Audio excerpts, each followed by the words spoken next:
Hey everyone, back again. Last time I said I was in Florida. What the hell's wrong with me? California. Look, tropical California, not Florida. I'm losing it. I've also never explained the base and superstructure idea, which is like super important if you're learning about Marx and critical theory and post-Marx Marxists and whatever. So yeah, I'm gonna explain the base and superstructure today, but before jumping into it, hi, I'm David. I explain philosophical concepts and ideas and ways to make them accessible to you. So if you're new here, like, share, subscribe. You'll see videos I release every week, or at least we'll try to. I swear I have something cooking that you will all either hate or love, but you'll want to tune in for it. It'll come eventually. Now, you can follow me on other platforms, Instagram, X, TikTok, whatever you like.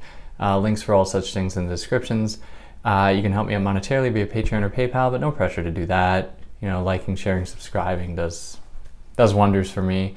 And yeah, let's just talk about the base and superstructure. Now, because I think it's embarrassing, I was like, I'm gonna make a visual aid, not accounting for the fact that the camera flips everything, but I drew a base and superstructure, which you can see.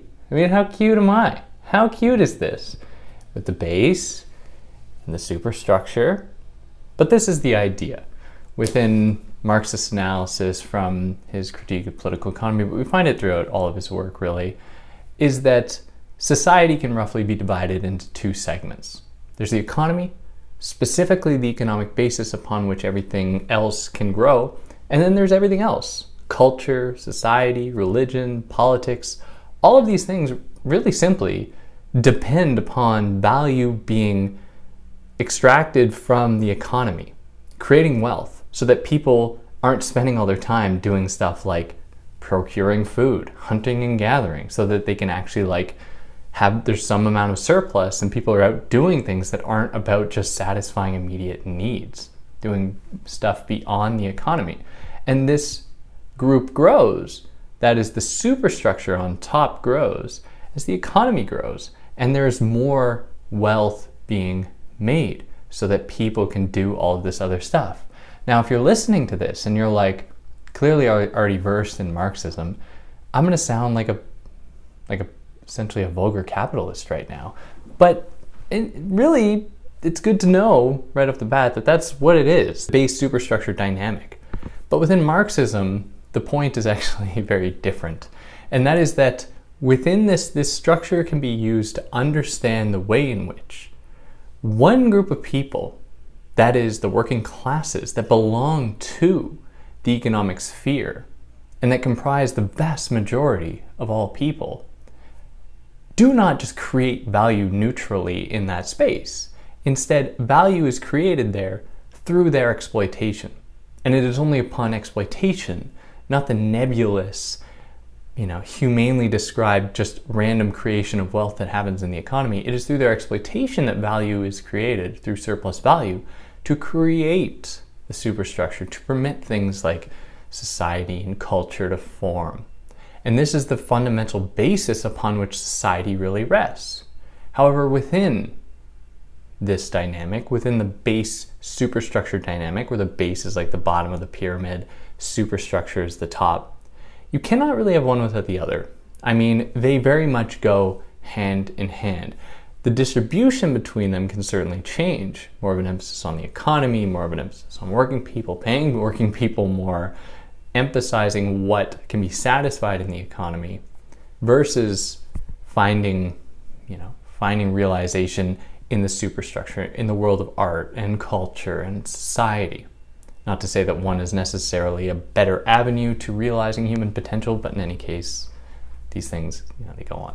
Now, Marx was not the only one to write about this. Figures like Antonio Gramsci and then Louis Althusser, I would argue, also very much take up this topic. Specifically for Gramsci, he was interested in the way that people do not resist their exploitation, do not fight against the capitalist system itself. And he says that is because within the superstructure, where we find religion, politics, education, society, there are mechanisms put in place in order to coerce people to follow certain orders, to normalize the capitalist system, to normalize their own subordination. Some of these include like education, in which people are taught how to be proper, active political agents in the world. Or in the case of like religion, where for, to this day, religious institutions tell us that the key to virtue, to salvation, is to be a hard worker, of course, priming you for a life of endless toil and suffering for somebody else's profit.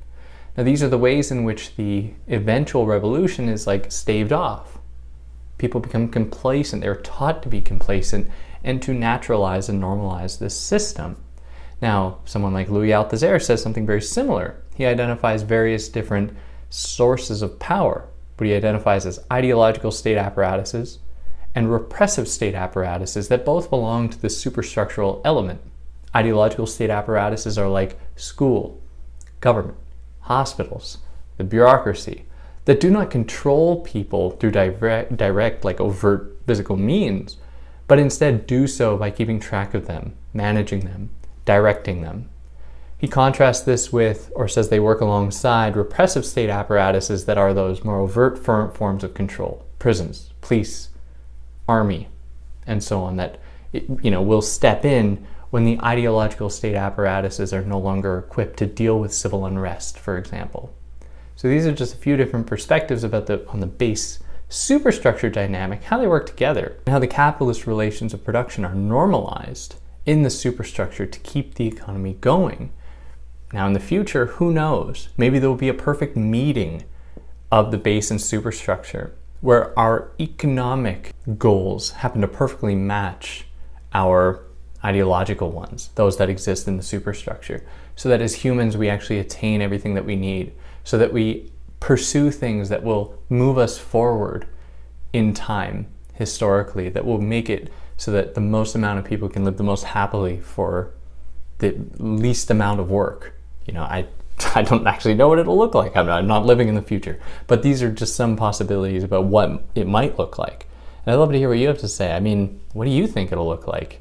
What is an eventual endpoint here? Have I mischaracterized the base and superstructure dynamic? Is there anything about it that I really should have included here? I'd love to know about it. And yeah, you know how to leave comments. Fill me in. I love reading all your comments. I don't have the time to respond to all of them, but I read them all. Guarantee I read them all, and I'd love to hear what you have to say or see what you have to say. On that note, like what I did, like, share, subscribe, and take care.